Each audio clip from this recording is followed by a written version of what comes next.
your own fucking fault for playing so many goddamn games. Up being on top of it. I like video games. Hey, if it makes you feel any better, I have 3, and I also have prepared assistants in my display here.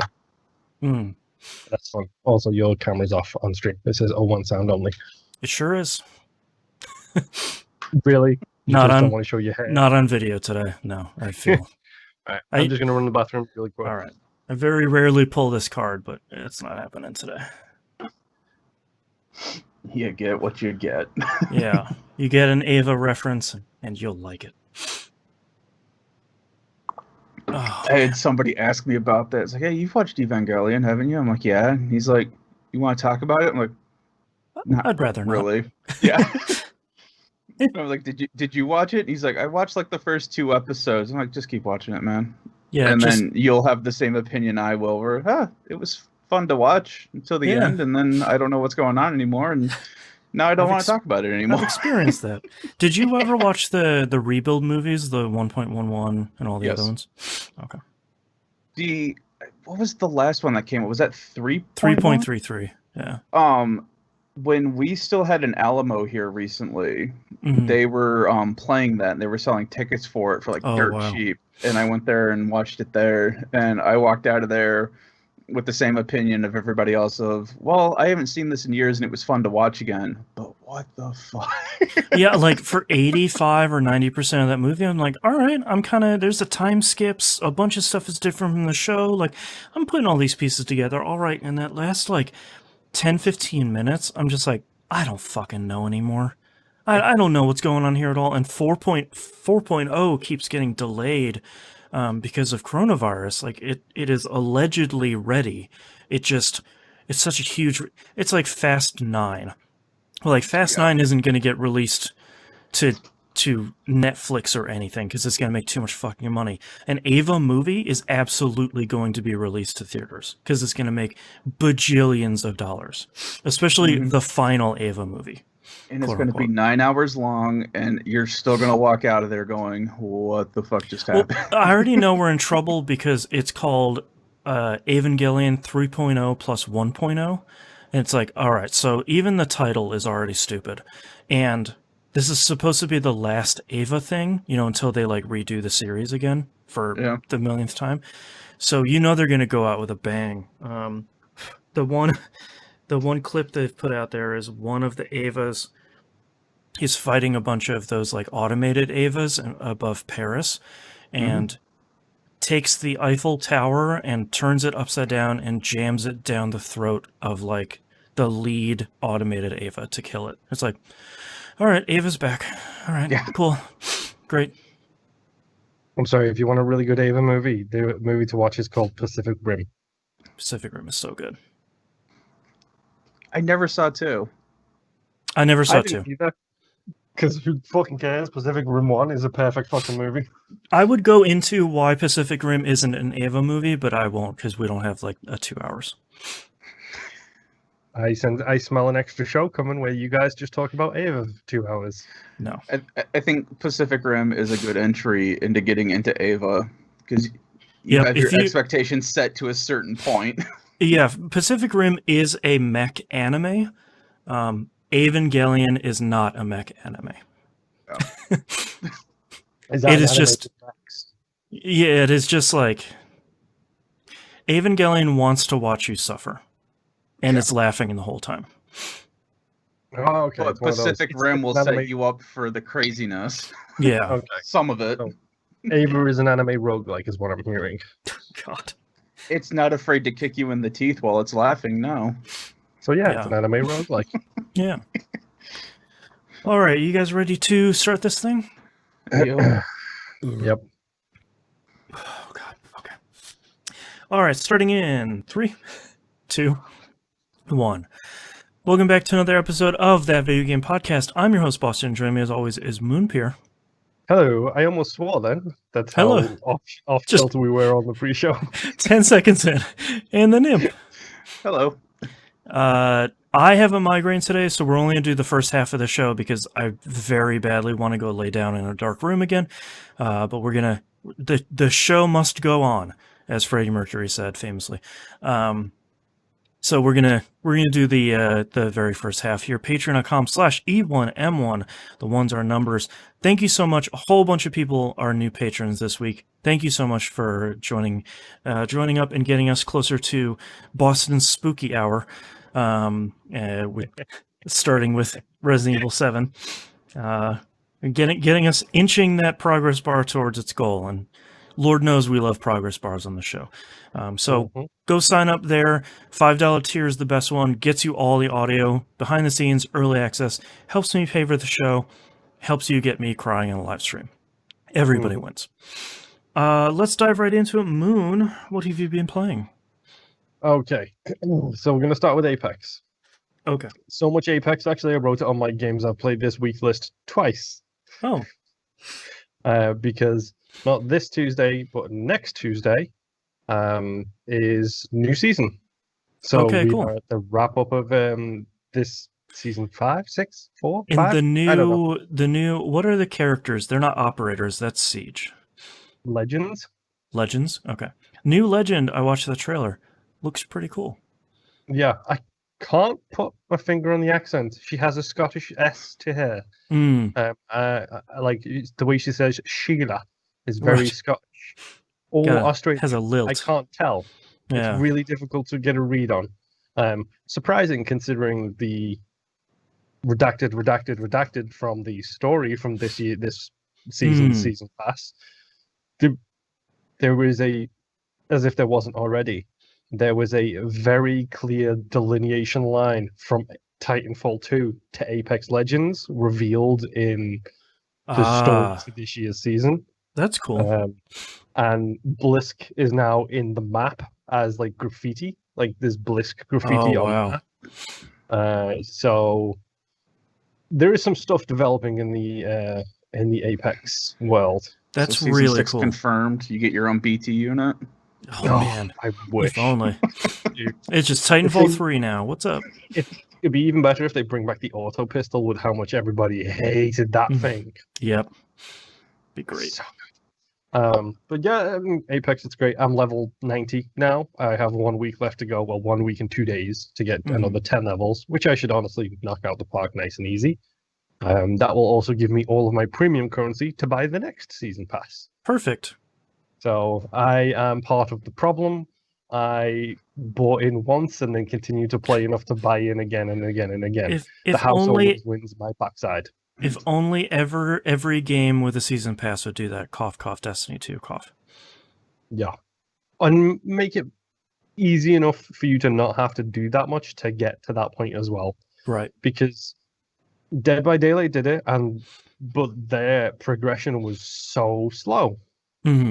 Apex does it and their progression is fine. I'm level 90 and I took like 4 weeks off recently because my head is wrecked and there's too much crap going on in my life. And I'm still 10 levels away from the new, the kind of max season pass level. So I don't care about the extra skin for 110. That's fine. Everybody else can do that. Yeah. I will just get to my 100, get my skin and be good. But Apex continues to be fun. I continue to fluctuate on weapons, like where I'll have 3 really great rounds with a gun and then 7 terrible rounds with the same gun. It's me. Yes, so a lot of stuff going on there. I want to reference this now so I can bring it up when you start talking, Boston. Okay. I have completed enough Game Pass quests to now have 46,000 points, which works out as $50. Okay. So I now have a spare $50 to spend. All right. We'll get back to that point later. You know what I'm talking about. Okay. And I completed those Game Pass quests by playing Carrion. I started that this week. Which, okay, you tell me first. You go first on this one, because people have heard me talk about this before. Carrion has the bones of a really great game. Obviously, the star of the game is how the thing moves. It's just like you aim in the direction and just the game floats you over there on the million tentacles this interdimensional horror has. That from moment one, as soon as you start the game and you break out of there, it feels so good. It's just that largely the rest of the majority of the game feels like it's like 75% of the way there. Let's get the elephant in the room out of the way. There's no map. Yep. Could it use That's a map? my biggest problem with the game. It can absolutely use a map. I think they've done a really good job. Well, the game could. The tentacle monster, Right. maybe not. Hey, yeah, I'm sure there's some in-universe way they could figure out. Like the first scientist you ate has a map in his hands. I was like, yeah, now I know how to read. All right. Just plaster it on the wall that way. So you that's see it as that's the player, interesting but- thing is that there's so much work they've put into this game to environmentally tell you where you're supposed to go. Mm-hmm. And it sort of leaves a breadcrumb trail from point A to point B. You go to another point, there's like some sort of hole in the wall. It says like, oh, this place is secure or 0% secure. And you're supposed to get to 100%, 100%, and then compromised, destroyed, whatever that word is. The problem is if you go off of that trail, You get lost real quick. you get lost immediately, and there's no like idiot line back to, well, here's the path you were going on to this next thing, because the game is fairly straightforward. There's a hub area. You go into one spoke on that hub. It's a fairly small area that you go into. That's kind of do these three things. There's like an echolocation for where you're supposed to find those things. Eat as many humans as you can, and then kind of wrap that up and go to the next one. That stuff works surprisingly well, but as soon as you stop playing the game, or you like take a break for 5 minutes, you've lost the plot. And I think that's a problem. Small piece of advice. Yeah. Really hard to notice at first until you start noticing them, and then you will see them everywhere. Green boxes with the exit sign point you the direction you're supposed to go. So like when you have opened up the doors, like you do the thing where you put the thing in the wall and you've got like that segmented door, and it like the holds- 3 pieces. Yeah. When those segments are open and you can go through it, it lights up. The box lights up with the green exit sign. If you haven't opened it, those will still point you generally towards the direction you're supposed to go. Okay. Yeah, So and they do will so much in the game for like environmental design that I think is really strong if you're looking for it, or if you have that like I've been playing games too long brain worm where it's like, oh, go to down the hallway that has a flashing light in it. That's the way to go. I think it does that stuff really well. I think the flashback stuff or whatever it is, you're playing as a human, I think that stuff sucks. It doesn't control well enough. It moves super slow, and this game doesn't feel long enough for the number of flashback sequences it has, where like I'm getting a good momentum as the blob, and then it's like, all right, let's play as this guy who needs to put a thing into a ratchet. It's just so you know, you can run with the left trigger. yeah. I'm running, but then like I can't get on or off of a ladder, so then it's just like I think it's sort of missing the point of what the game needs to do. This is probably an issue playing it on a controller, that sometimes using like the web shot, like that Spider-Man web shot, feels like it's not as accurate, especially if you're trying to use it against people that are moving around and looking for you. But I do like every time that you get a significant upgrade for the blob, it gets like 50 more tentacles and 10 more mouths. It's just like, It's not that it's bigger now. It's just like it's way more terrifying. I think that's a real positive. But also, this game can go to hell for its first achievement being worth 12 points. I hate that. You will get another achievement real quickly that will round that up. So Great, and then I can probably drop Carrion. I think Carrion, if it had a map, I would probably 100% this. Mm-hmm. I think it's. I don't think it's as fun consistently for me to see it all the way through. And it's such a cool idea, and it controls so well. I think it needed a little bit more time in the oven just to kind of get to where it needs to be.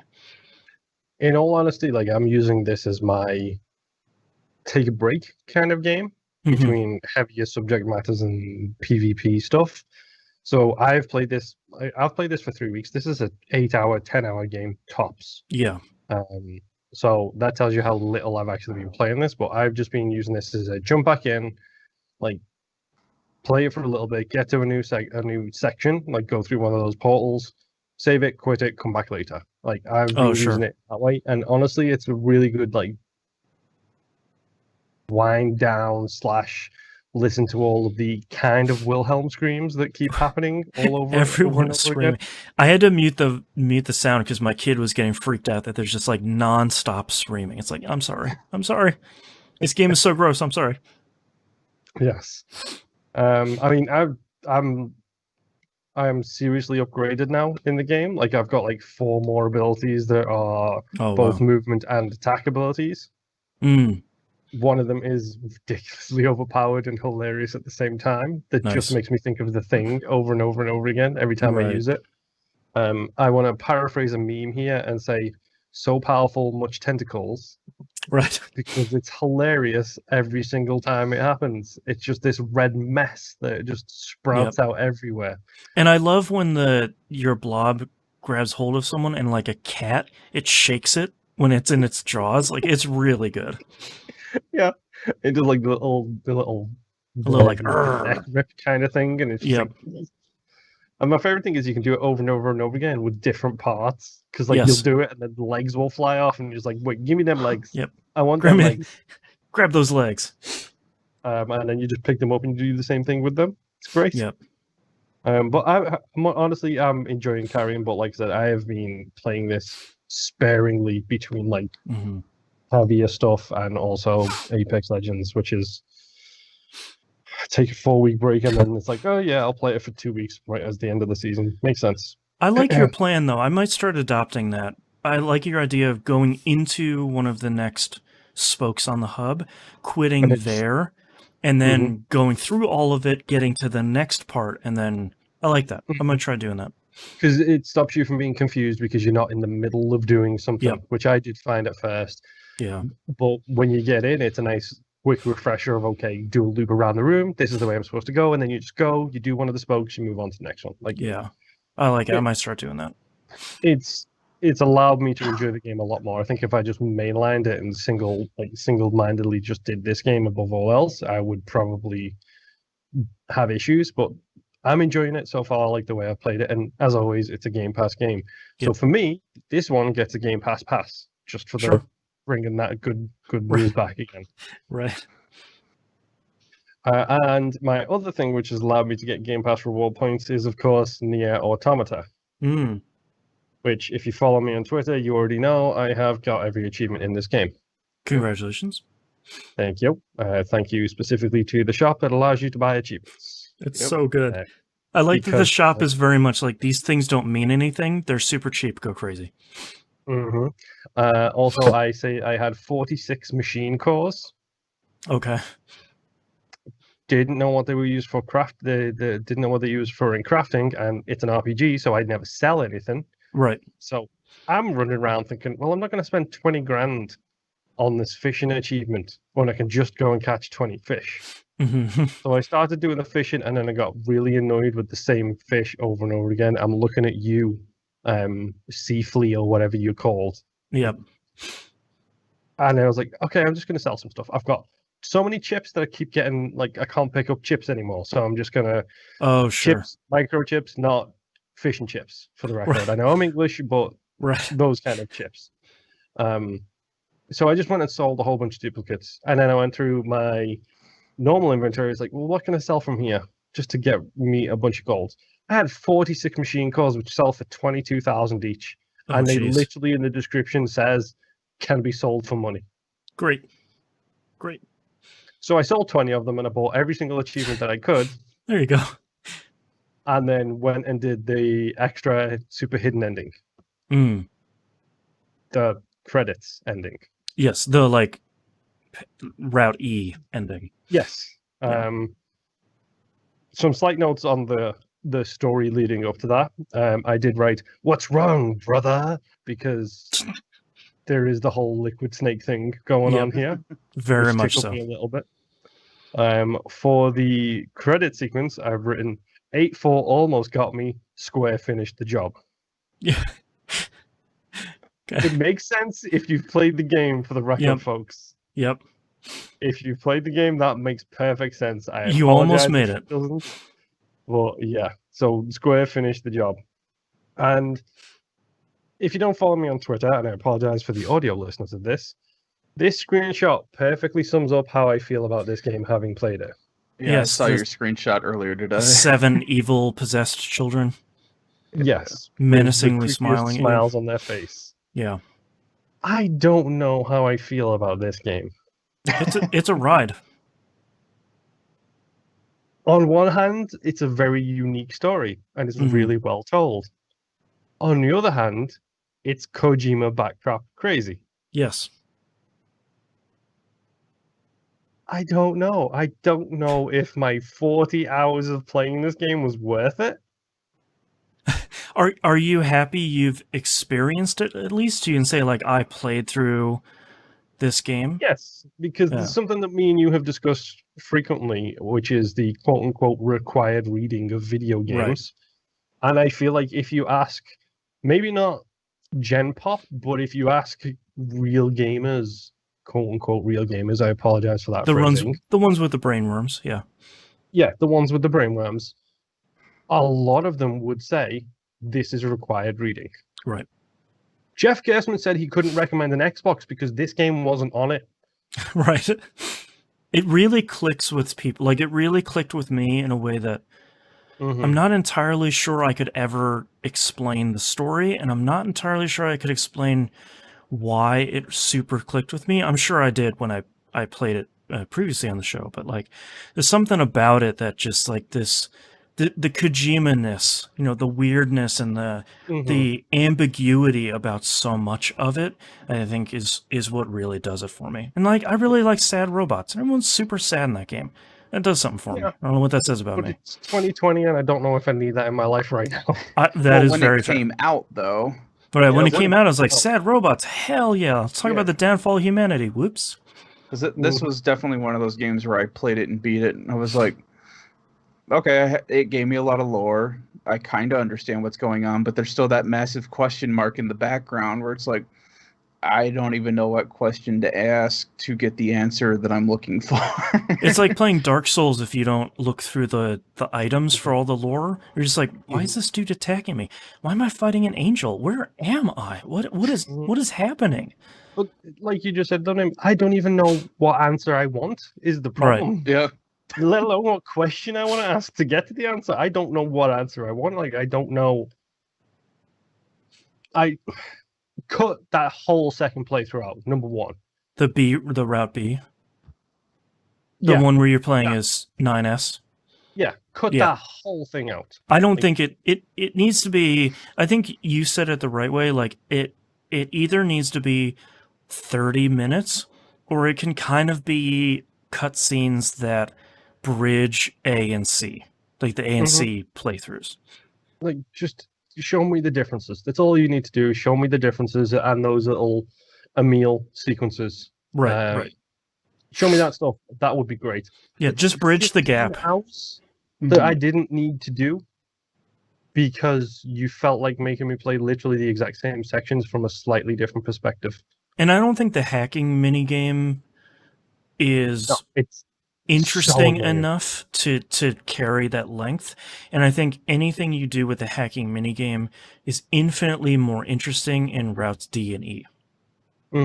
Specifically when it's like the more When you're like in it for a internal while and you're parts. like hacking some of those archives near the end, where it's like, okay, now this is much more interesting because I'm kind of building on something here. Like, that feels like a giant waste. Like, this does not need to be 40 hours. This could be This could be a 20-hour game and it would be just as good, if not better. Especially like if you take that stuff away, you still get the cool stuff at the end where you're playing as that third character. One of my favorite sequences in this game is when you're going up that tower near the very end and you're switching between Switches. Yeah, where you're switching between two characters rapid fire fighting bosses back to back. Like that Two different gameplay styles as well. Like it felt so cool. That's a genuinely fantastic moment in video games. Yep. Like that is a great sequence, especially when you get to the boss fight and you're literally right next to them and they're next to each other and they still keep doing the flip. Oh, like, it's so cool. It's really good. Like the speed at which it switches, the ease at which it does is fantastic. Yep. Really well done. But at the same time, what? Yeah, like at the same time, like I sort of understand what I'm fighting. I sort of maybe don't understand why. Maybe I should have read more emails, but I guess that probably doesn't make the difference. But to me, that game for me is a lot. Someone will be really upset about this. It's a lot of style over substance. Like it's a lot of I really clicked with the mood of the game, and I played it on the easiest setting where it's like it's kind of fighting for you, because I just wanted to get like this on the default difficulty and it's still so easy. Yeah, like I really wanted to get like the feeling, the emotions behind it, and a lot of the ending stuff really sealed the deal for me, like the switching between bosses and the credit sequences still, like them asking you those questions and the questions actually mattering, I think is still really good. Mm-hmm. Like it's a very interesting conceptually, story-wise. It is crazy. Like the story is, it's. Well, we said it before. It's very Kojima-like in the way it tells its story, which is to say, it kind of tells a story and it kind of doesn't at the same time. Like there's a lot going on there. Leaves a lot for you to sort of interpret and kind of fill in the blanks. Yeah, which can be both the best and the worst thing, depending on what type of game you're playing and what type of person you are. I kind of wanted something a little bit more explicit in telling me the story to me, especially considering this is actually a sequel to a series. Right, which is an unofficial sequel to a trilogy. Yeah. Like it has a bunch of other games in the background too that also kind of tie in, but not really. Right. Because if I'm right, it's Drakengard, Nier, Nier Automata. Yep. Which is why I'm really looking forward to the remaster of the first Nier game.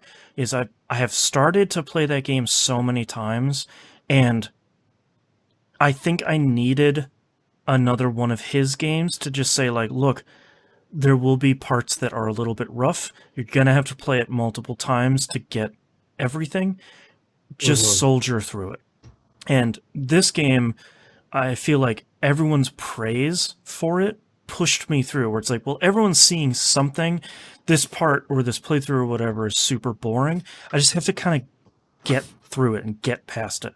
The original Nier, I wish I could talk about it, but it's so explicit. Has one of the best intro sequences I have ever seen, where a character is just berating you and swearing at you over a black screen, and it is incredible. It's so good. Yeah, a buddy of mine, Adrian from England, like when Nier first came out, we were all achievement hunters back then, and he was one of the first people I saw get like 1,000 gamer score on that, and he wouldn't shut up about it. Like he sang the praises of that game to the high heavens. Yeah, and it's like, maybe I should play it, but at the same time, it's like, I honestly don't know how to feel about this game right now. Right. Yeah. Like, maybe in 2 weeks, 3 weeks, I'll think it's the best thing ever. Maybe I'll think it's the worst thing ever. I just don't know at this point. But like you said, Boston, this will come up on that required reading list. And I feel better having played it, knowing, especially that sequence at the end, certain little bits and pieces here and there that I know people like. That sequence at the end, like, I was like, okay, this is cool. It's really well done. This is something I'll definitely need to discuss when I'm talking about the game. But then it's like, it's other little moments like where I know, oh, Boston probably loved this moment, or Nim probably loved that moment, or my wife is sitting next to me and she should never play this game. Right. Like, it's one of those things where, like, I can see how it connects. Like, there's a lot of stuff in there to connect it with different people from different gaming habits. Mm-hmm. I don't think the story was good enough for me to pull up from the completely mediocre gameplay for me personally. And Like, it's such a disappointment too, because it was touted as, here's Square Enix plus Yoko Taro plus Platinum. Like, this is going to be an action game. And it's fine. Like, I know there's some incredible stuff people have done at the highest difficulties with, like, cool loadouts and stuff, but I kind of didn't care that much about it because it didn't... Like, I wanted it to be like a Platinum game where there's this... like the lower difficulties of Devil May Cry, where you can kind of do cool stuff, not really accidentally, but without having to try too hard. And this one was like, yeah, I mean, you're fighting kind of dumb enemies 99% of the game, and this really isn't the draw. Yeah. Like, it's the whole thing with it is it's all about its story, which is good, albeit super confusing. Yeah. Like, I mean, to give you an idea, folks, the last 2 Platinum games I played before this were Bayonetta, which is potentially one of the best character action games ever made, period. Yep. Which, the story in that makes no sense, but I didn't mind because it played like a god. Like that. Yeah, because you had witch time. Like, who cares? So well. Yeah. And the other game I played was Metal Gear Rising: Revengeance, Right. which plays okay and it has some fantastic depth if you really get into it. But the story on that is incredible. Yeah. I'm glad that you took the ride, and I think it's... We were talking about Evangelion before the show started. It reminds me a lot of that, where it's like, I liked taking the ride, and it looked cool, and I kind of like, I get the mood. I sort of get what you're going for, but it kind of... The story didn't all come together for me, and that's okay, but I kind of wish it had, but that's fine. Yeah. It's nevertheless, it was an interesting journey. Yes. Right side, I now have 44 gigs freed up on my hard drive. There you go. So now I just have to keep ticking away at that to get me down below 90% fulfilled. For 90% filled. Right. I don't think I'll ever be 90% fulfilled. Right. Not in Hell Year 2020, that's for sure. Exactly. But yeah, that's pretty much all I've been playing. So, do you want to talk about your $50 thing right now or later? Okay. Well, we'll get to that when you talk about your games. Okay. Little surprise. I need to know if I should buy that game. You already know the game I'm talking about, so we'll just get there when we get there. Okay. I'm hoping I'll talk about it, but if not, then you'll need to prompt it. Anyway, the Nimp. All right. So my kids and I played Fall Guys Ultimate Knockout. I have been playing first and last word in that title. I have been playing so much Fall Guys. I have been looking forward to this game for probably about a year and a half, ever since they showed it at E3 or whatever. Yeah. It's so much better than I was hoping it would be. Yeah, and I will say we ran into tons of server issues, but that's also because it's currently free on PlayStation Gold. Of course. Yeah. Of course, you went and review bombed it as is your natural. Yeah, we all review bombed it. Yeah. The interesting thing about it is, obviously they're having server problems. It's been a huge hit on Twitch. First day it came out, it had 500 million people watching it. Or was it 500,000? It was a lot of people. It was the biggest game on Twitch. It was a 5 and a lot of zeros. Yeah, it's my brain isn't here today, especially not for math. And it's been a huge hit on Steam. It's been a huge hit on PlayStation Plus because it's free this month.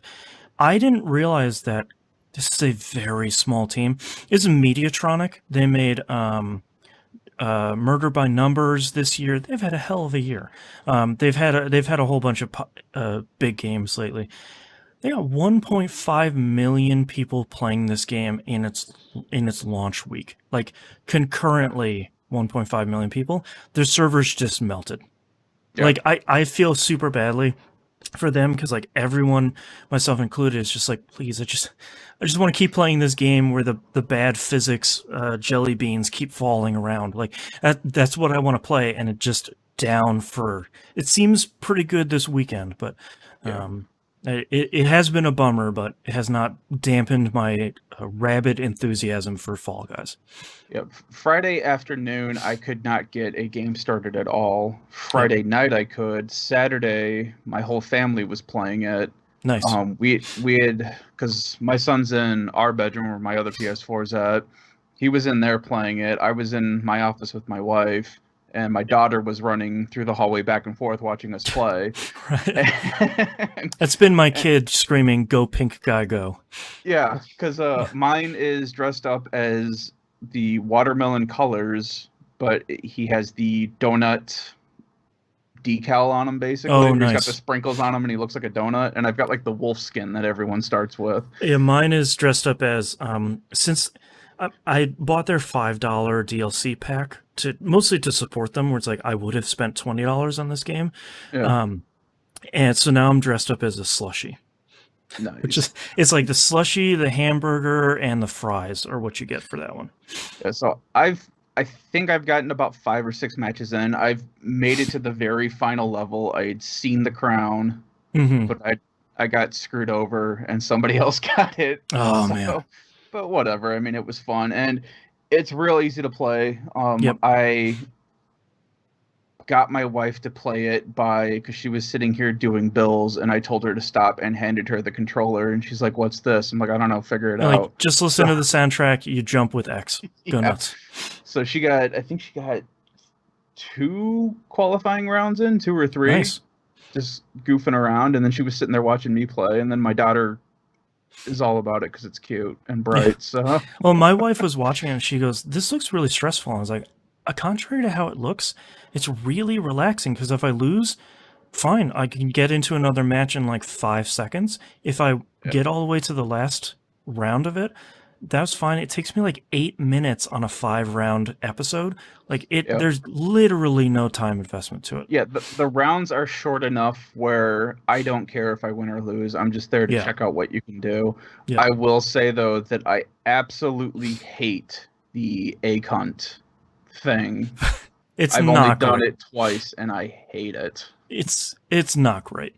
There are a couple games in there where it's like, I think it'd be okay if you guys sort of, with this game focusing on seasons, it would be nice if they would sort of retire some games and introduce new ones between seasons. Because I think keeping that stuff fresh would be really solid.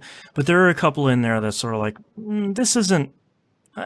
I'll play it. I'm not going to like rage quit just because this showed up, but it's certainly not my favorite thing. Well, some of them, like, you go through the map just fine and you don't feel that time.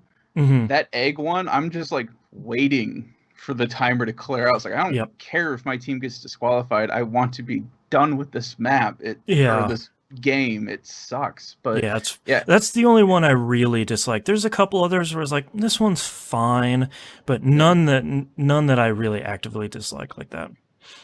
But I am interested to see how they do with the maps, or I guess the levels, the individual games. Because I would be perfectly fine with them just adding like 8 more, next season while still having the old ones in there, or them just doing like all brand new maps every season, whatever. Sure, yeah. And I do really have to say, I was really worried about this game when I first started, because it has a 40 rank season pass, and it has like every 24 hours something new is in the shop, and there's 2 types of currencies. One is crowns. You get that either through the season pass or by winning. So I have 0 of them. Or kudos, which I thought was going to be like the annoying, where it's like, oh, every 10 ranks you get 20 of them, and each thing in the shop costs 3,000. No, like every time win or lose you finish a match, it just dumps kudos on you. Where it's like, oh, you lost, but you made it to round 4. Here's 450 of them. Go nuts. Oh, you got like, you were the last 7. Here's 800 of them. Go crazy. It's like, okay, that feels better. Yeah, the way they do their costumes is that there's a top and a bottom, and there was a pigeon costume in the shop that you could buy with kudos, and the top was 2,000 and the bottom was 2,000. Yeah. And I had almost enough. I think I'm only like 100 off or something like that of being able to get both. Yeah. But I mean, the costume doesn't do anything for you at all. It's just if you like it or not. Yeah. And it's not that hard, even if your character looks like everybody else. It's not that hard to figure out who you are.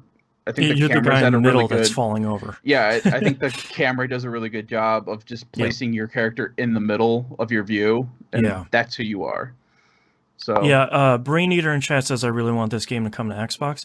It's one of those games where it's like unless there's some like licensing deal that has not been disclosed, it should be on Switch and Xbox and Stadia. Like you just want to put this on as many platforms as you can because it's one of those games that I want everyone to play because it's legitimately just fun. It is a 60-person battle royale technically, but it kind of doesn't matter. Yeah. And it also seems like it's simple enough to where like mouse and keyboard versus controller will not matter in the slightest. So just stick them all in crossplay. Yep. Well, and I'm wondering if because of how small the studio was that made it, if they just decided to do one system at a time. That's sort of what I was figuring. Especially knowing going into Plus. Right. Because like if this came out on Switch, it would be a mess. The servers would be an absolute mess. And if it came out on 2 consoles at once, I think their building would have burned down. Yeah, and I have seen that in future patches they're going to do private lobbies. I think that's going to be really strong for streamers. Like if you can have a private lobby, here's a code, get, this streamer and 59 other people in their own lobby. I think that'd be a lot of fun.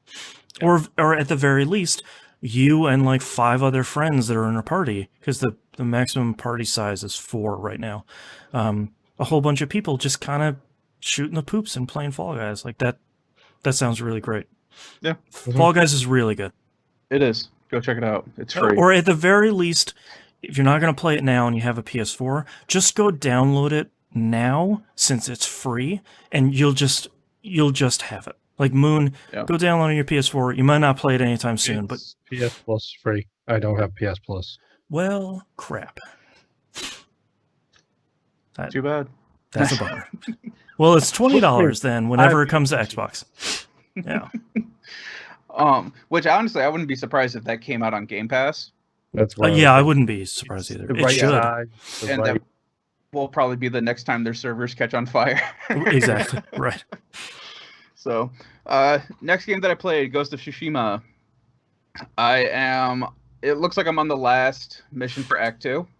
Okay. I have completed everything on the southern side of the new island that I'm on. Okay. And I haven't done anything on the northern island, or northern part of that island. How many islands do you have unlocked? Just 2. And it looks like it's just those 2. It's just like I said, the northern island that you eventually get to looks to be about the size of 3 or 4 of the initial island that you start on. Okay. So it's just one big landmass. Yeah. But yeah, pretty much where everything that I've been unlocking and all the side stuff that I've been doing pretty much stops at this one last castle that I have to take over. So that seems like that's the gateway to getting to the northern region of the island. Right. But I have done, once again, everything. As we are wont to do. Well, and it's kind of funny because earlier this week when I was playing it, I was like, I should probably just start focusing on the main mission just to get through the game. Yeah. And then you saw a fox. And then 4 hours later, I'm following the fox thinking, no, I'm still having fun. Yeah. Well, you don't want to rush it if you're still having fun, where it's like, in Assassin's Creed where they're like, you only have 200 more chests to open. It's like, no, I don't want to do that. And I've heard a lot of people talk about this game, and I think the biggest complaint that I have against those people's complaints is they're complaining that if you complete everything, it makes the end of the game a lot easier. And I'm kind of sitting there shaking my head thinking, because it's a lot of time investment and a lot of things that you're doing, and you don't necessarily get, like, I'm not walking around with some uber sword or equipment or anything like that, but it gets you more familiar with your skill set, and it gets you more familiar with how to take on new opportunities that present itself that you may not have realized you could have done, 5 hours earlier. Right. So, but I'm noticing right now a steady increase in difficulty, which isn't necessarily a bad thing, but I'm constantly hearing people complain about how easy the game is. I'm like, I don't know. Are you playing this on easy? Also, Because that's okay. Yeah, and that's the other thing too. It's like I don't understand everyone's big thing of, well, if this game isn't kicking my butt, it's not worth playing. It's like not every game needs to be that. I don't know why. Everyone's being Stockholm syndrome by From The Souls Software game. and Sekiro I and stuff like that. guess. Yep. But like even the standoffs where I was I was really good and never had any issues with it. I'm up to the point now that because of me having that particular tech tree filled out, I can kill 3 people in a standoff if I do it right. And the armor that I have on, I can take on 2 additional people in the standoff. So that's like 6 people right there. But I'm having like a real hard problem initiating or getting past the first standoff because there's now extra feints. And it just, there's something extra going on that I'm not catching where I'm either too slow or too fast. Gotcha. And it's like all of a sudden my timing's just off. Right. And it's been a slowly gradual thing where I've had to sit there and like really study the opponent that I'm going after to make sure that I do it right. And it's awesome when you get all 6 of those at once because there's just bodies laying on top of each other where you're at. Oh, nice. And it really sucks when you screw it up. Yeah. Moon, I just remembered the game that you're saving your ducats for. I hadn't written it on my list, so I'm glad you brought it up. I had totally forgotten. How have you not written that? It came out literally 2 days ago, and I forgot to add it to my list. Whoops. Anywho, it's on the list now. So, besides Ghost of Tsushima, the other game that has pulled me away from Ghost of Tsushima is F1 2018. Ooh. Did you go with the Game Pass version? No, it came free off of a Humble Bundle yes. this month. Do you have or don't have Game Pass? I don't have Game Pass. Okay, because I was going to say 2019 is on Game Pass right now. No, I don't have Game Pass because I don't have the time to go through all those games. Right. And I know I'm going to try. Yeah, well, see, I stopped myself. You and I are like on the opposite end of the spectrum here, where it's like I'm trying to be good about not having my hard drive filled because I know I can't do it. So right. Okay. But yeah, so I have F1 2018 on my computer, and I love this game. I downloaded it, and 4 hours later was still playing it. 4 hours later, you blinked, and you're like, "Oh no!" Yeah, and I went right into career mode. I have everything ticked on. I left the difficulty. I think difficulty starts at level 20, which is still easy. But I've got like everything, like all the baby gloves are on because I know that how I normally play a racing game is not going to fly in this game. Oh yeah. Yep. And I really love it. I have my name that I've picked out, which is Old Timer, because I just wanted to hear them say that all the time. I went with Williams. Okay. Because I knew I was gonna suck. Yeah. Yeah, you're like an underdog. Yeah. Yeah. So I almost went with Haas, but just decided Williams because screw it, why not? I have. Let's see. I've done my first race was Melbourne, which I got 11th in. But nice. It's basically set up where you're at the data center and you have this list of tasks and you've got your Q1, 2, 3 qualifying and then the actual race. And just to correct that with P1, P2, P3, and then I thought Q, it said and Q on there. It's P. It's practice 1, whatever. practice 2, practice 3. So, and this is why I just started watching it this year. Right. Still learning. Yeah. What I didn't know that I could do is when you're getting ready to go into your practice testing, they have you sitting in the garage in your car and you've got monitors up, and on those monitors you can select different quote unquote training programs to do during the practice testing. Yeah. And I didn't. 2020 has got one called like track familiarization. Yep. which is the best one ever because I don't know these tracks from a ground level at all. Yeah, so I didn't know that I had to actually select those to do them. I thought it was just a, hey, you should get familiar with the track and get familiar with tire management and all that. So my first 2 P practices, I was just driving around the track trying to get used to it.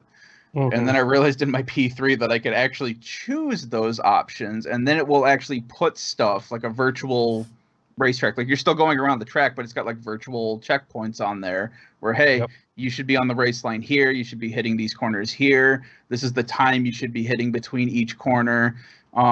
It'll give you readings for your tire when you do that one of, hey, this is how you should be driving, don't swerve and all this fun crap. The fuel management one still gives me problems because Does it have lift and coast? which I can do and I've been doing, and every time I've had to do them for the 2 races that I did, I've had to do it twice. And each time, the first time, I'm like way over in the red. Mm-hmm. But then I'll go and do it a second time, and I don't feel like I'm changing anything, but I'll be way over in the purple. Yep. And not understanding what I'm doing differently because it feels like I'm not changing my race pace or anything. So I think it literally comes down to, like, you'll probably wouldn't even realize it, but especially once you're used to the corners, you're lifting off a lot sooner and then braking a lot later because you're getting a lot less speed. So that in itself is saving you all that fuel from that Okay. point. And then because you're braking later, your acceleration can come on a little bit gentler. And then that will save you fuel as well as you go. Like if you just full throttle it, then you're gonna plow through your fuel so much faster. Whereas if you're doing a very gentle acceleration away, that will save you fuel because your engine's not working as hard. I do the exact same thing, Yeah. especially with the fuel management one in 2020. I do the exact same thing. First one terrible, second one purple. Like, well, what's the difference? yeah, and there was one time where I was keeping it in the green the entire time, but I was going so slow that my track time didn't qualify me.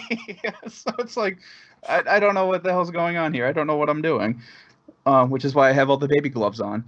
So, but then I get to qualifying, and I get to the very last end of my lap, and I get spun out, and then it puts me all the way back into position 20, which I'm finding that I have no issue with being in position 20 because in Melbourne and in the next race that I did, everyone's all together. Mm-hmm.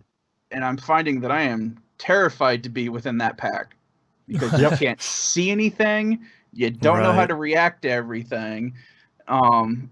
So like you come up on the first turn and everyone's like way out in front of you, and all of a sudden you're almost like nose to butt in like a split second. Mm-hmm. And it's kind of terrifying.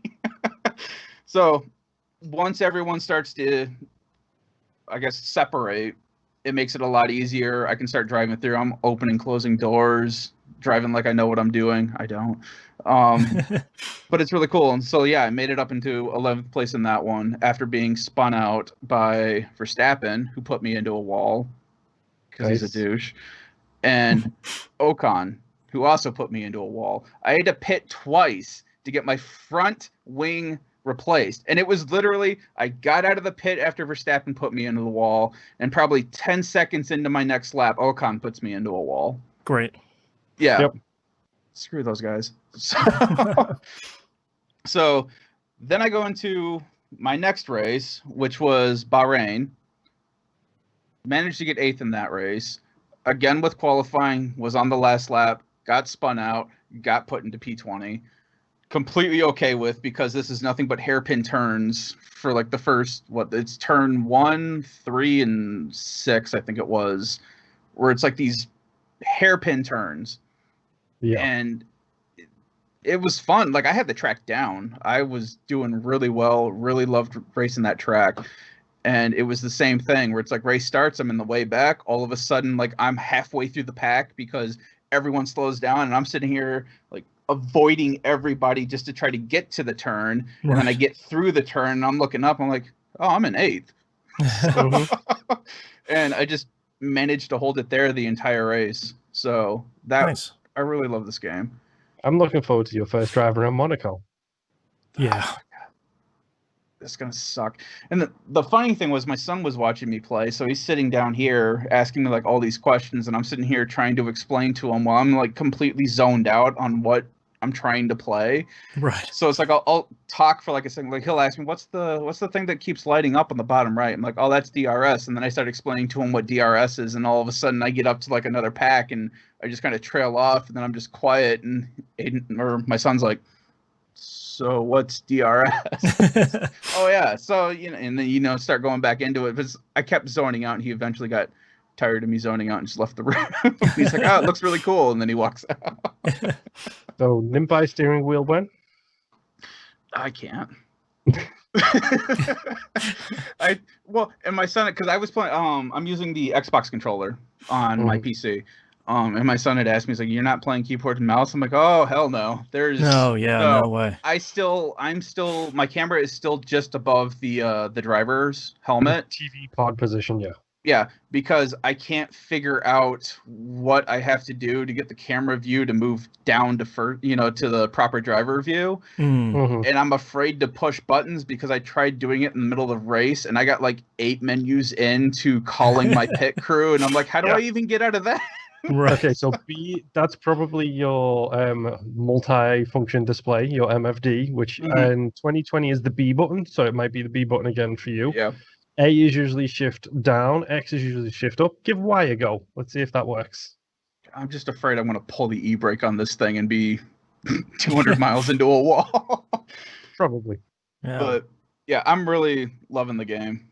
I will probably be playing this full time after Ghost of Tsushima, because old timers got a career to get through. That's right. And I still, when you played the 2020 version, you've got a team to build. Ooh. Oh really? Yeah, like they have a career mode just like that one, but they have my team mode where you build the team from scratch, and you are the 11th team on the grid. Nice. Oh, God, this game.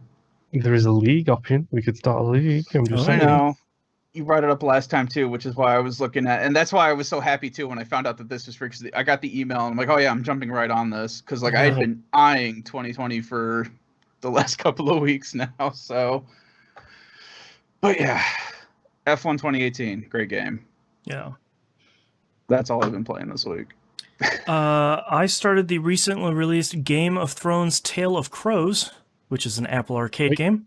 Okay. You have a good question of why am I playing a Game of Thrones game? Great question. It is an idle. They're selling it as like an idle game, and I like a lot of idle games, which are typically like set up your burger empire and you'll make money while you're not playing and upgrade your burger shops and stuff like this. What this is it's an idle narrative-based game. So you're part of some army that has a castle up against whatever Game of Thrones icy wall is there. The wall. It's just called the wall. Of course it is. And you're defending the wall against whomever is going to attack the wall. So are you a member of the Night's Watch? Sure, that sounds like a thing they've told me. Yeah. That sounds like a thing. Sure. I'm still pretty early on, so a lot of it is like you have been sent to this castle to reinforce the wall to stop they who would invade. The White Walkers. Okay, perfect. I've seen that term. My knowledge of Game of Thrones is virtually zero, so a lot of this has been fun. It's gonna blow your mind when a dragon shows up. Yeah, I'm not expecting one to show up in this game, because part of it is you were sent there to help run this castle, who's kind of at the middle point of the wall, so be like a natural attacking point. But you go and you find the castle empty, and looks like capital T things have happened, and you're sort of trying to reinforce this area and keep everything safe, and trying to get everything back up and running in case you get attacked.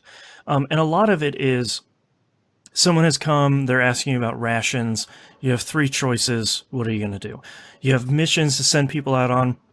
sort of Assassin's Creed Brotherhood style, where it's like, all right, you're going to go do this one. The people you send out have different stats, like the leaders, and you're going to go, they're going to go off, they're going to go do stuff.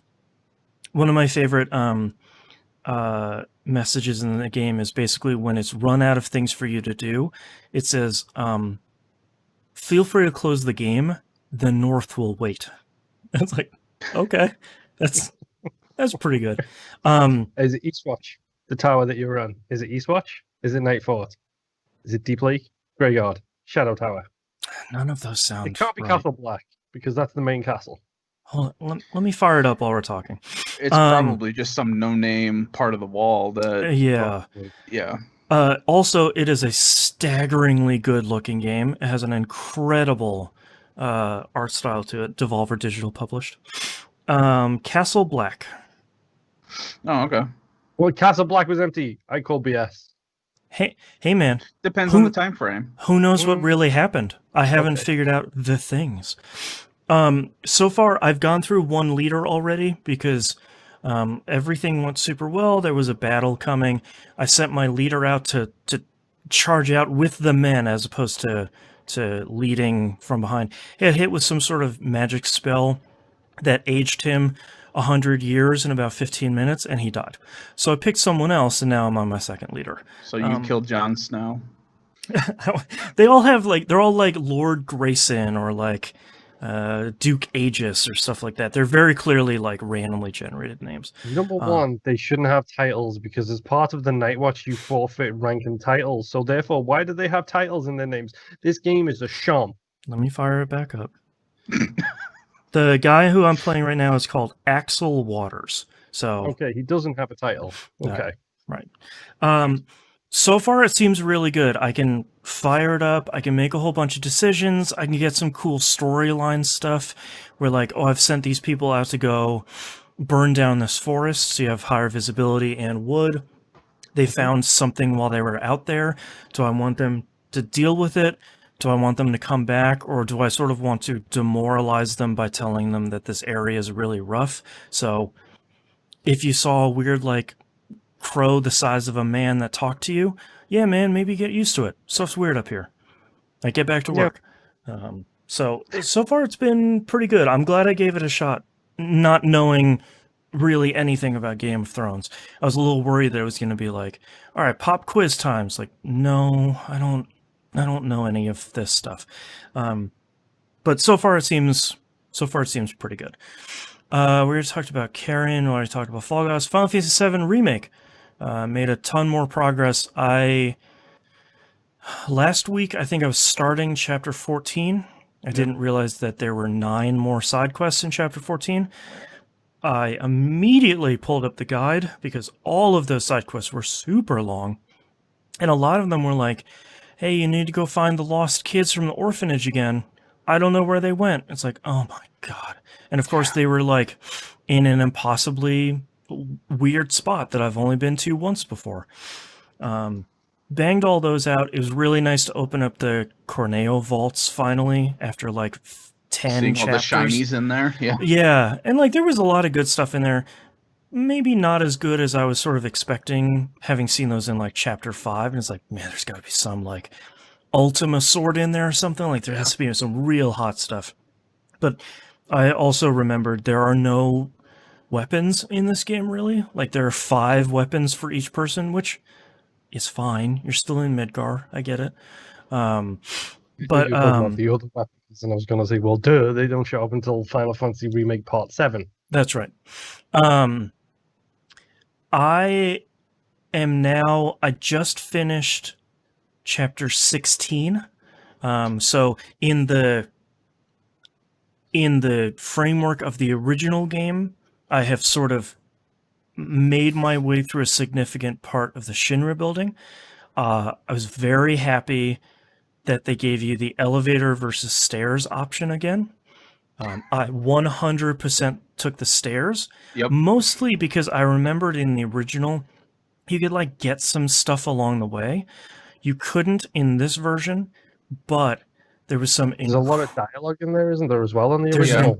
there's an incredible amount of dialogue from Barrett, especially like very slowly dying as you're going floor by floor. Like Tifa's up there like running. She's like 5 floors ahead of you and being like, all right, come on guys, keep up. This is fun. Woo. Cloud is like slowly slowing down, but never like, he's never showing that he's tired. He's just walking slower as you go through. And Barrett is always like, "Gah, oh God, can we take a break?" And it's like floor 10. He's like, oh, please God. God, it's the worst. Really, there came really a good point stuff. where he yells after Cloud. He's like, "Yo, I thought we were brothers. Come back down here so I can lean on you." Yes. It's some really, really good stuff. I really liked it. I'm glad. I'm assuming that the elevator pathway, like the original game, would have just been a bunch of fights, which is fine. But I wanted that character stuff, especially Cloud, Tifa, and Barrett. All 3 of them together is really good. Yeah. A lot of the stuff to get to Shinra Tower was really interesting. I really liked how they sort of completely reformatted, because in the first game, in the original game, it's just like, here's this like 2 or 3 screens that are kind of hard to understand how you get from point A to point B. You're up it. Hey, it's a Shinra building. And this one is like a significant climb up the events that happened in some previous chapters. So I'm partway through that. I only have 2 chapters left. I'm really, really happy with the storyline changes they've made so far. I am really, really happy. Some of my favorite pieces of Final Fantasy VII music are stuff that happens in Shinra Tower, like the Genova music and all of its variants. The song that plays in the original, and I never remember its name, where you're following the blood trail through the Shinra building on like one of the higher floors in the original, that has a really great version here. Seeing all that stuff coming together is really great. And Red 13's voice is perfect. Whoever they got to voice act Red 13 is perfect. I was waiting for him to talk, and he even in his first line, I was like, yep, that's Red 13. This is great. Nice to see you, buddy. British? No, he's just kind of not gruff, but kind of like, I don't know, it's kind of the voice you would expect to come out of a big red cat with a flaming tail. Like, it's just kind of like, hey man, what'd you call me? Like, I have a name. What are you talking about? Also, just so you know, that music that you're talking about, it's literally called Trail of Blood. Perfect. Yeah. The stuff that's coming, the reason why I took a break is because the next 2 chapters, if the original game is anything to be based on, and the stuff that this game has changed positively, I've been a big fan of everything that's changed so far.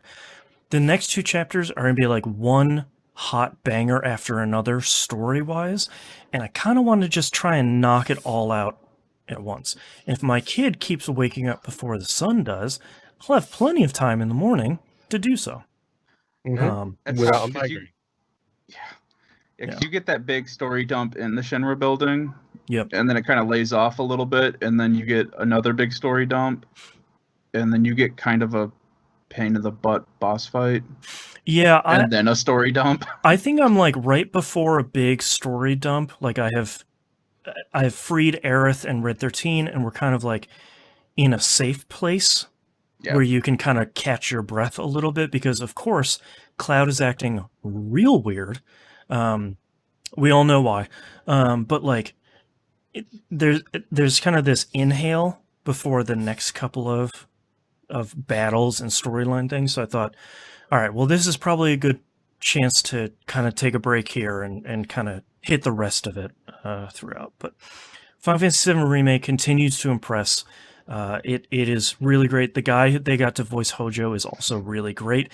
Like this nerdy, sleazy scientist. It's all the voices are so good, especially President Shinran when he's like mean-talking Reeve is always sort of like, fine, Reeve, whatever. Sounds like Vegeta.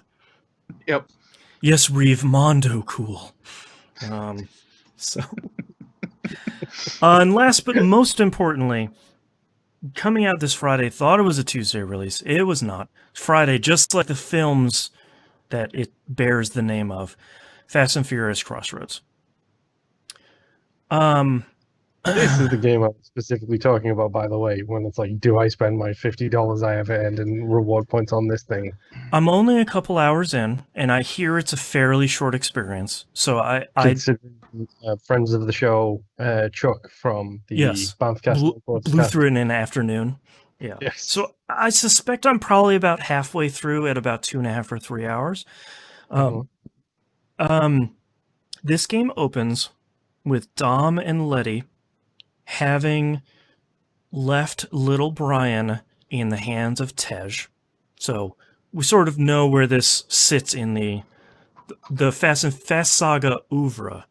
Right after 8, basically. Right. Yes. They are taking care of some business, chasing down some peeps, as apparently they are wont to do. One of the first shots is Dom in a muscle car, and then right next to him is Letty in a very similar car, but just has a minigun coming out of the like where the sunroof would be, and it's like, okay, sure, all right, this is still what it is. And one of the early lines is Dom yelling to Letty, "Hey Letty, take over and shoot your harpoon gun at the flamethrowers on that car." So, a pretty significantly different thing from the original, from the films. This They did have harpoon guns by the time we got to 8. That's fair. That's a good point. Yeah. Did they This have does. flamethrowers? Uh, Because this is getting into some Twisted Metal Vigilante 8 stuff. yeah, a little bit. This does steal one of my favorite car things from video games from Sleepy Dogs, which is shunting. Which is where you push the bumper and you just kind of scooch over and you ram into a car. It has aftertouch. It has the slow takedowns when you take down another car, and it says like Dom took out informant. It has slow motion jumps over ramps. That has the top of the ramp has like a holographic camera on it, which is basically like, yo man, this stuff is gonna look cool. The racing feels pretty good. It's the Project Cars guys, so like I would hope the racing would feel pretty good. As expected, the big dollar people, Dom and Letty, don't stick around for very long. You do like this intro, and then it goes to Mexico where you're playing as like a bunch of other people. They also seem to be famous, but I don't recognize them because I never watch movies. Check out Critical Misses. And like one of your first missions there is, hey, get to this broken down car because you're like a tow company before one of your rivals does. And then one of the other missions, like literally 10 minutes later, is like, hide from the cops, find a good spot. It's like, oh god. So far it seems quickly, essentially. Yeah, like the escalation is pretty significant. There is a drag racing scene that there's a trophy for you to win it. I seriously don't understand how you would do that. And storyline wise, you're supposed to lose it anyway. So that'll be interesting. I'll never get the platinum on this because half of the trophies are online ones, which sucks. They're not just online ones. They're ridiculous online ones. Yeah, like race 400 online ops. Yeah, like finish first 50 times. There's a whole online section that the game is really pushing you towards, especially like creating your own crew. For like where you invite people to a racing crew of your own. I probably won't touch any of that. I do like there is a session called The Family where it's all behind the scenes photos and info from the movies and the game, which so far I've unlocked a couple and have been actually pretty interesting. You know, it's like, hey, this car that Brian raced for 15 minutes in one of the movies is one of 9 street legal versions of the car that was allowed in the US. It's like, oh, All right, cool. That was neat. So far, this game seems good. I was expecting it to be very not good in a way that garbage. Yeah, not even like a B game sort of way. I'm expecting this to be one of those hidden gem B titles where it's like, look, if you love the Fast Saga movies and if you like racing games, this is one of those. And it's fine. Like, it continues the story. There's some fun stuff. Like, Letty has shown back up, and she alluded to your main character being part of Suki's crew. And it's a lot of like, there's so many references this game is dropping where it's always like, that's Chappie. Like, there's so many of those moments where it's just like, it's that thing. All right. Yeah. All right. I didn't notice you tweeted like, I'm so glad I watched the Fast Saga recently because otherwise I would have missed half of these references. So many references. Yeah. Like, there's one of the characters is like, oh yeah, I fished out this 69 Camaro out of a lake in Florida. It's like, hey, it's like, yeah, that's right. They jumped it. Yeah. So it's a lot of stuff like that where it's like, all right, like if you have seen this stuff a lot or if you've seen this stuff recently, you will get a lot of this stuff. It seems like the developers genuinely love #family as much as all of us that have the Fast Saga brainworms do. And I think that makes this game...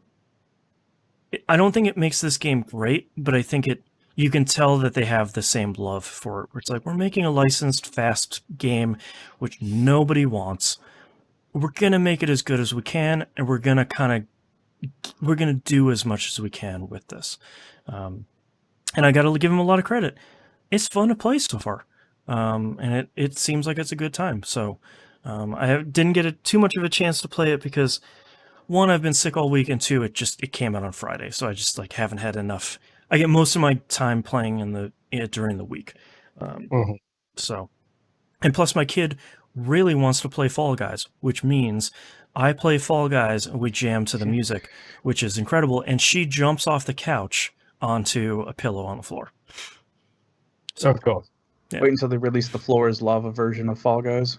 She got scared by the Floor is Lava on Netflix because they edit that show so well where when someone falls in the lava, you never see them ever again. Yeah, and I watched it with my kids recently too. I'm like, oh, that's cool. She freaked out because she's like, they fell in the lava. Are they okay? And I was like, yeah, they're fine. Like, and she's like, where are they? It's like, okay, I guess we're not. Getting a little hysterical here. I guess it's not good for an almost 4-year-old. But yes, Fast and Furious Crossroads seems good so far, but it's one of the I think it's one of the few, if not the only $60 video games I've purchased in hell year 2020. I have a sincere feeling that in maybe about 2 or 3 weeks, this will be $30 or $40. So if you don't need to play it right now, you can probably wait a little bit and it will be okay. But surprisingly, I'm having a lot of fun with it. It seems good. It's not going to be Game of the Year. It might not even be in my top 10. But it seems really good so far in a way that I don't think I was expecting. So, Moon, your $50, maybe hold off on that for a couple of weeks, and I bet you could get that and something else for that $50. Yeah. From what you're saying, that's probably where I'm standing, and I know Chuckles is going to talk about it too over on their show. So I'm excited to hear it on noquarters.net. Me too. Yeah. And curious to see, because I feel like you, Chuck, and I are probably the only 3 people that are going to be playing this. I don't see this being a huge hit. I'll probably watch Giant Bomb's Quick Look because, of course, they'll be doing one. But I don't expect them to cover it too much or too glowingly. So, no, I mean, the only thing we can hope at this point is it goes onto Game Pass or PS Plus real quick. Yeah, and they just say like, hey, check this thing out. It's like a fun 4 or 5 hours, and it has some online stuff no one played, but that's fine. Yeah. All right, that's all I've been playing this week, and that's our episode for this week. Visit us at tvgp.tv. Everywhere to find and follow us on the right-hand side of the page. Patreon.com/E1M1. The ones are numbers. Talked about all the cool stuff at the top of the show. This is the last week to play Return of the Obra Dinn along with us. We're going to be recording that next Saturday. the third That's Saturday of the Probably month. going to be a big episode too. Yeah, we're probably, if you want to go into that one spoiler free, is pretty much all of that is a spoiler. You might want to. Took me 6.5 hours to 100% it, and I moved super slow, so you probably have enough time. And this week we're going to start. We're finishing up our coverage of Everspace for patrons, which means that should be about halfway through for the public feed. You should go listen to that to hear Monkey Senior's hot tips the first couple of weeks that saved our sanity and sort of turned us into Everspace fans. And I think that's it. So we'll see you all next week. Oh boy. Bye. I just realized I haven't written down any titles, so hit me with your titles, Nip. I have Season 6, BT confirmed. 50 more tentacles and 10 mouths. Non-stop screaming. Give me those legs. Looking at you, Sea Flea. But at the same time, what?